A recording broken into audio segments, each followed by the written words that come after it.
Hey Sante babes, thank you so much for tuning in to Sante Says podcast, and we are here for our second episode with Miss Tyrasha Johnson, here to talk more about restoring the integrity of the beauty industry. I'm Lynn Devizin. I'm Tyrasha Johnson. I am a licensed hairstylist. I've been licensed for 13 years in the Baton Rouge area, and I'm super excited to be on here with Lynn today to discuss the integrity of our business and just give some insight. Yes. So, Tyrasha, thank you so much for coming in today. I really do appreciate you taking your time out because I know you're busy, girl.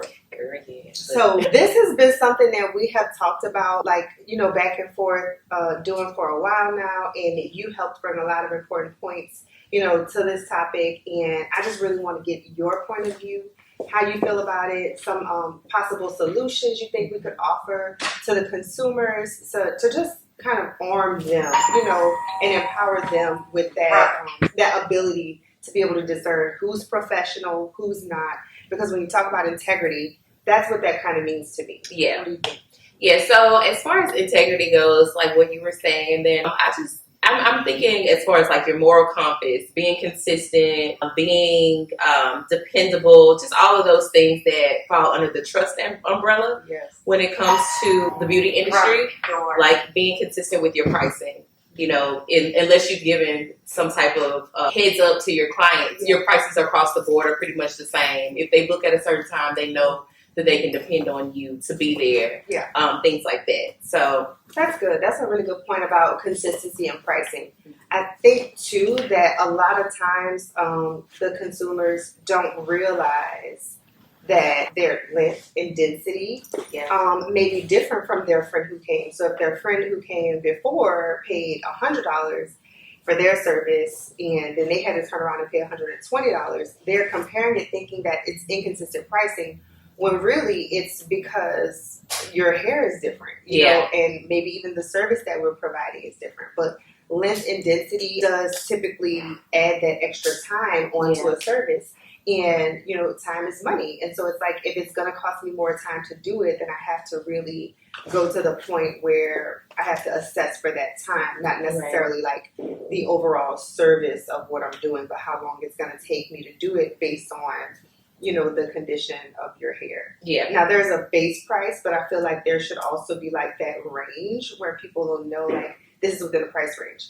And another thing I like to do is offer my clients the option to do a consultation to make sure that the pricing is accurate. Yes, I'm like, and when you said that, that's what I was thinking. Yes, come in, baby. Let me look at it. That's it. And then I can tell you exactly how much it's going to be based on your hair and not, your friend or whoever came, before. Yeah, that's a great idea for new clients to do that. Just so that they are... Because a lot of times, whenever we still are in a word of mouth business. Mm-hmm. So you very well may have heard about me from one of your good friends. And because we're in this industry, economy where everything is like, we're counting all our dollars. Yeah. They may have, say, oh, and it was only blah, blah, blah. But then I don't want there to be some type of, shock factor when you come in. It's not the same for you. So for new clients, for sure. Yeah. Typically, it's not as much of an issue when you're dealing with your regulars. Correct. And we've both been in the industry for a very long time. We have probably the majority of your clientele is regular people. Yeah. And so I really do feel like that is an important standard to kind of talk about the importance of like the beauty industry and integrity amongst your clients, but maybe getting some type of feedback from them on how to educate, not even really generating more clientele, because we may not even need that right now, but just to empower and inform, the community and the masses of what they should be looking for and how to keep the integrity as a whole just on a high quality level, because that's what it is. Thinking about your experience as a younger hairstylist or cosmetologist and what your beauty experiences were before you even became licensed, like that feeling that you felt. Talk about like how you felt when you went into those older salons back in the day. Yeah. The prestige and things like that. It was so much different, but different is good. We're in this is just a whole nother stage of life that we're in. But one thing that I noticed about those stylists back then, it just seems like the hairstylists were so much more respected amongst the community. Right. There was a bigger trust factor there. And I find that although we do still have that, I do feel like my clients trust me, and that has allowed the consistency when it comes to having those regulars. But I just feel overall that the industry has lost some of that trust and the respect, and we are having way more clients that are the DIY clients. You know, they're not coming into those professional spaces like they need to. So there's been a little bit of a gap. There's a gap between the clients and the stylists now that wasn't really there back when I first started going into the salon as a little girl. You know what I just thought about? Not to get too textbook here, but because of how we communicate, it's so different now. Like, we didn't have Instagram and all of these social media platforms back in the day. Our older school hairstylists didn't have that. Everybody actually talked more. It was way more personal. And so now, with this new form of communication, I think that provides the gap of maybe not even being able to convey what you want. You know what I mean? That's true. And so I think we talked about this in the last episode, but the consultation is really key for that, because it forces the dialogue to happen between the stylist and the consumer. Yep. And so once you have like this consistent format of questioning, depending on the type of service you provide, it kind of doesn't leave too much room for error. Yeah. Because you've like pulled it out of what you need. You've pulled it out of that consumer, and it's like, okay, now we're better prepared. But the art of consultation is gone. A lot of service providers and industry professionals are not doing that as much anymore, and I think it's because everything is like time.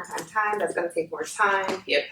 People most of the time don't charge for consultations, so they're not really putting in a lot of effort into doing them. But just because you're not charging for that particular time slot, it is still an investment towards the overall service, because it helps it run a lot smoother. So to one of those points, I think that consulting, communicating, and thinking about what then warrants the level of respect that we once had in the beauty industry. And I think just making the consumers feel like we care. Absolutely. Taking that time with them. And it's not even it's a real thing. It's a personable experience.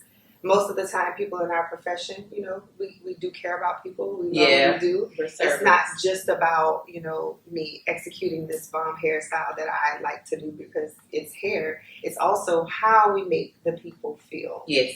And so I think that's another disconnect amongst the newer industry professionals versus the older industry professionals. And going kind of like back to your point about with us having like the booking systems and social media and things like that, that is kind of allowing for those new clients to book without having even met us. Yeah. It's almost like that's just the way that the world is anyway. Yeah. These younger stylists are coming out of a very cell phone like era. Like, this is how they communicate like that, through text. Everything is through computers. So that is just how they work. We're like from that.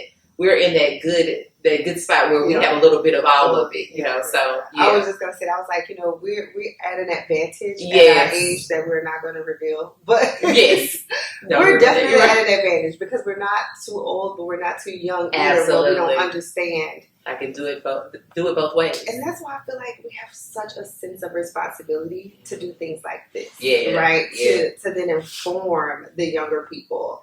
And possibly make the older people, proud that we are actually carrying on the legacy and tradition, and not just trying to, let it go morph into a whole new way of doing business, Because if that's the case, then we should just build machines to do hair. You know what I mean? We're not going to have that personable, that intimate, that experience, that connection. Yeah. That connection is the piece that I feel is really big amongst the service providers and the consumers, because at the end of the day, like I said, you can teach a robot how to do that haircut. Right. You can teach it, how to do a certain style. We've seen it with the lash extensions now. Have you seen that? I have not. Girl, but it would not surprise me. They have a machine that's putting like individual lashes on people's eyes.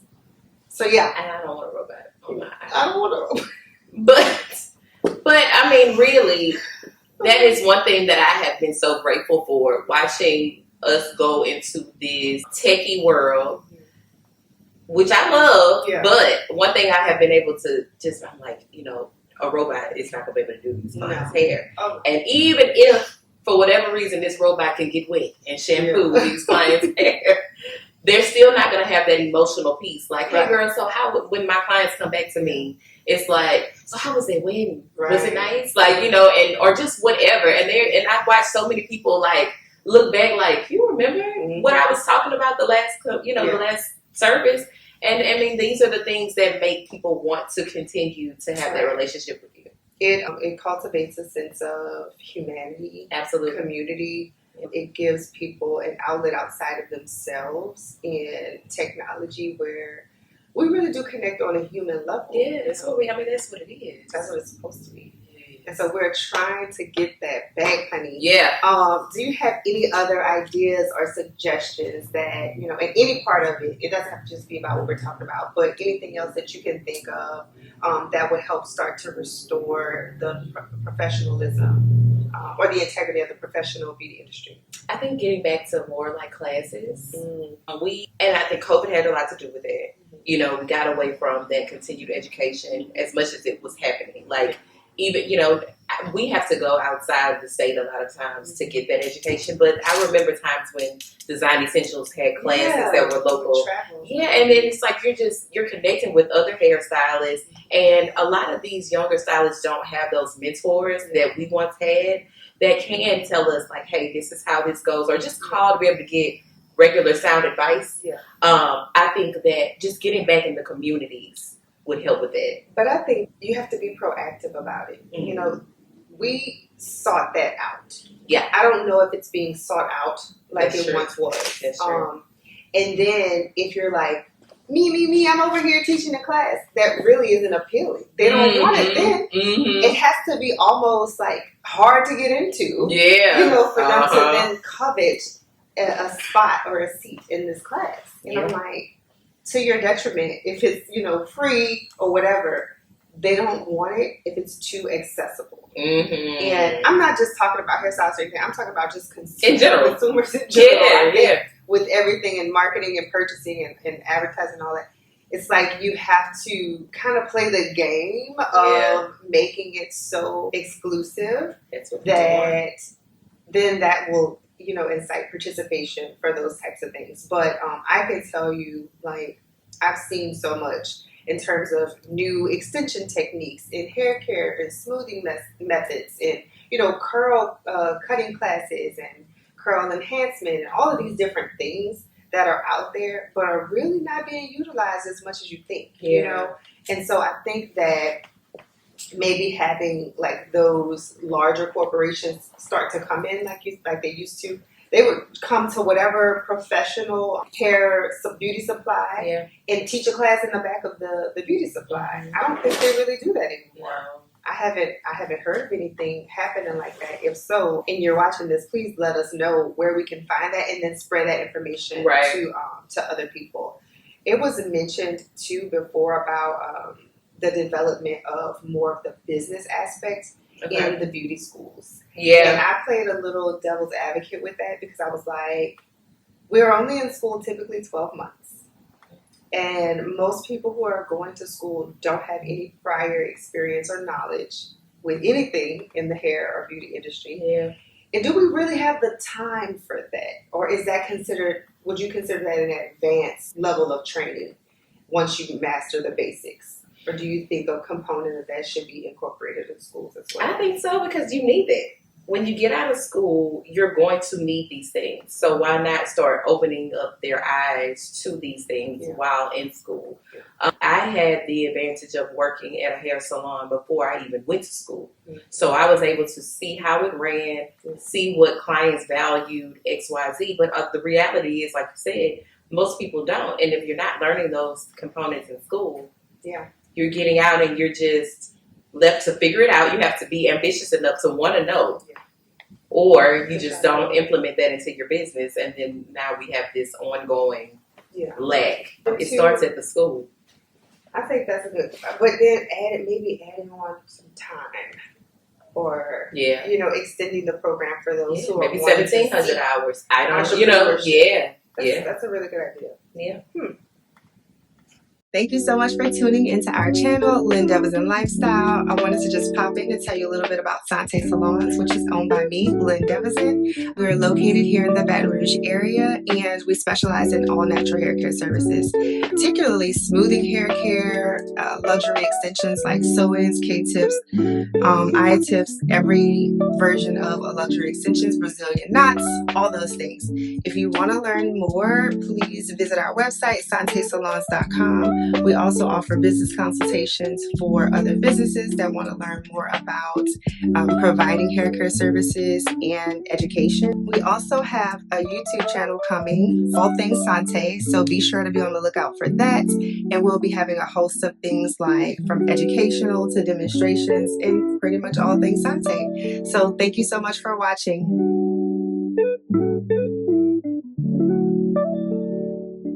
So getting into the final segment of our talk today, I just really want to kind of touch on something else that is really a big issue amongst the social media. Hairstylists, Instagram hairstylists, social media and hairstylists are being dragged for a lot. And I don't really know to what degree, right? If they are, most of them I find are not professionally licensed through their state board of cosmetology, or if they are licensed, they are new to the industry and don't have a lot of business experience. So then the way that they're interacting with the general population that they're engaging has a lot of there's some disconnects there. And lack of professionalism in how they are responding to their clients. Yeah. It's a lot of back and forth, right? We don't ever want to pit consumers against stylists like that. That's not the goal, because we're here to help. Like you said earlier, we are servers. Right. So let's touch on some of that. Like, what do you think about that, and how we can possibly mitigate some of that friction and tension that are going on, like the battle on social media? Yes, because we've all seen it. Yeah. And I internalize it whenever I see things like, let me tell you about this hairstylist XYZ. It hurts because this is my baby. This is what I love. But in reality, we do have to realize that without clients, we have no business. Yeah. And so we have to respect these people's time, these people's opinions. Like you said, yes, we have to respect all of that and know that there are some things that we can do better. I feel like, most of us charge deposits for our own security, so that we've eliminated some of the no call, no shows. Right. But if we're going to charge a deposit, we have to show up. It's on both ends. We can't just expect things from the clients and then just do things how we want as consumers. It's unfair, and it's just not ethical. So I feel that a lot of it has to do with recognizing that both parties matter, and we just need to show up how we would like them to show up, and vice versa. Right. No, I totally agree with that. I think that it got to be so widespread in, like, how do they say it? All publicity is good publicity, whether it's bad or good. Yeah, right. I think too, a lot of it was like feeding into the interactions and the views. Yeah, exactly. Yeah, right. Like, how can we drum up attention based on what we do, and and to get people to look at our posts and engage with our page. And so a lot of it was kind of crossed into that. But like, I saw on TikTok not too long ago, this girl posted about being able to find a professional beauty salon that could render services because of a prior experience that she had with somebody canceling on her and not wanting to refund her deposit. And it was like, you canceled on me. I don't understand. And so when I tell you there were like 1,400 in running comments, and people like, there's no professionalism in the beauty industry at all. There's no professionalism in this particular area. It was just like bash after bash after bash. And I think that one of the things that we can do, and I don't know if you're already doing this or have done it, but finding a way to incentivize the clients that are receiving those professional services and getting them to talk more about it. Mm-hmm. I know a lot of them do it word of mouth and maybe not on social media, but having more of those types of conversations being put in the spotlight to then not even generate clientele, but just to put it out there. Yeah, that there are professionals, like there are salons and service providers that are rendering high quality services in a high quality environment. Absolutely. And you get everything you pay for and then some. You know what I mean? Absolutely. And so oftentimes I want my client to leave feeling like, oh wow, that I should have paid, I should have had to pay more. I never want anybody leaving feeling like, they overpaid for an experience. Mm-hmm. And so oftentimes I'm like doing surveys or asking like, how was your service, or utilizing the salon software that does that, just so that I can get that type of feedback to make sure everything is being implemented properly and maintain that integrity. So implementing systems like that and strategies like that will kind of counteract the negativity that we see. That's it. Thus far, but that's a big deal amongst beauty professionals, salons being patronized, things like that. And when they do get a bad experience, most of the time they don't go back to try again. They're just like, oh well, I'll go on YouTube and figure out how to do it, which is not always a bad thing, but it's not always a good thing either. You have to make sure those sources are reliable. Yeah. So I don't know if you have anything else to add, but it's a really tricky situation, and we don't almost even have the time to completely touch on it, how crazy it's been. But like I said, mainly I think that we have to take a look at ourselves and recognize that this is a service-based industry and that we have to act accordingly as a professional. Right. And I think that is what would separate us from those who are not acting in that way. And I think that even though there has been a lot of, hoopla about it, we will still the value is still there, and we will be able to stand strong in having that point of difference, knowing that we operate in a certain way. Our clients appreciate that. A lot of them, like you said, it's word of mouth. You've been utilizing, the social media aspect of it, posting. As soon as they leave the salon, they're on their stories, posting and tagging you without even being asked, know. So I think a lot of those clients are showing, the ones who know what it's like to be serviced by a professional, they're showing. They're showing up. And so if they keep doing that, when the trends fall, they'll still be there, and they'll generate, new people to come in who have had different experiences. That's it. Yeah. But I think it's just like any type of relationship, right? Like you have some good relationships, some bad relationships. So when you move into the next relationship, you hopefully have learned from the experiences that were undergone during that time, and then now you say, okay, I know not to treat my new hairstylist like this because they value their time just as much as I value my time. And so sometimes you have to go through one or two relationships to know how to treat the next one. And I saw somebody post the other day, it was so perfect to what you just said. They were like, why don't you ever hear about good marriages, just metaphorically. And so the person was like, the planes that land never make the news. And so the reality is, unfortunately, we would love for our industry to be put on this platform of, hey, look at us that are still doing it the way that it was intended. But sometimes we aren't going to be the popular conversation because it's not a lot of drama that is attached to it. Yeah, so that's so true. There is one voice, audio clip that's going around.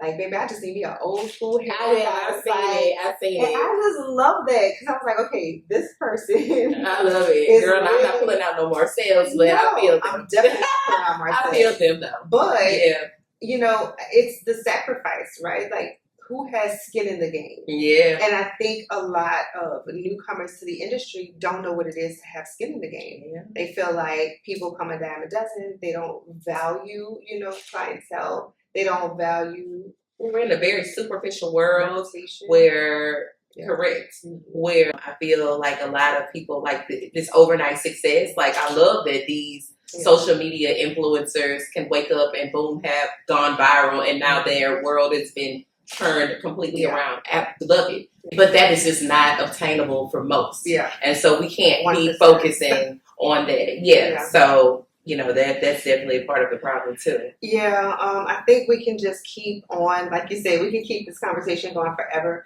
but coming up with new innovative ideas, ways to, cohesively bond and, communicate with the old school and the new school and blending it all together so that, we can be innovative and effective, but then still carry on that integrity and that professionalism that once lived, in the professional beauty industry.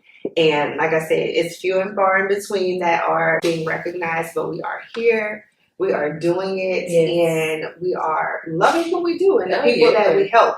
And so I think continuing to spread that good news and the impact of what it is that we're providing for our guests is going to stand the test of time, like you said.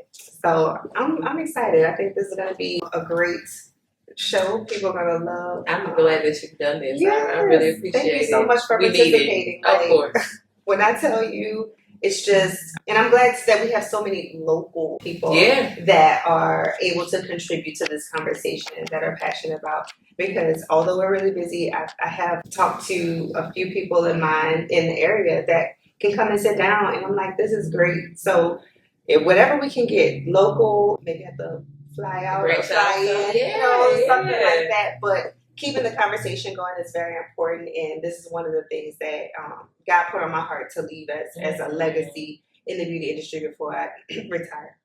So that hurt me. I got to go. I love it. I got to go. I love it. But the educational piece, stick your hand back and reach the baton to somebody else that you have brought up, and that's it. That's what it's like. It's a circle of life. It's necessary. Well, thank you so much, Tarasha. And thank you guys so much for watching. Please feel free to comment, like, subscribe. If you have any questions, any ideas that you want us to talk about, and you want to learn more from us, please do not hesitate to reach out. Thanks for watching. All things Sante. Bye-bye.